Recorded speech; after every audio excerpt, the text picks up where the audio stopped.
ఈరోజు ప్రోగ్రాం ప్రకారం నెల్లూరుకు చేరిన జగన్ ఉదయం నుంచి మధ్యాహ్నం వరకు జైల్లో ఉన్న మాజీ మంత్రి కాకాణి గోవర్ధన్ రెడ్డి గారిని ములాఖాత్ అయి ఆ తర్వాత ప్రసన్న కుమార్ రెడ్డి గారి ఇంటికి చేరుకొని పరామర్శించారు. ఈ జన సందోహంలో జగన్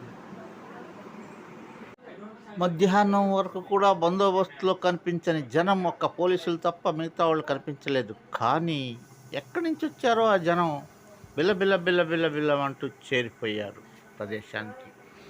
జనంతో నిండిపోయిన జగన్మోహన్ రెడ్డి ప్రాంతం. అతను ఎక్కడ ఉన్నా చుట్టూరు జనం చేరిపోయారు.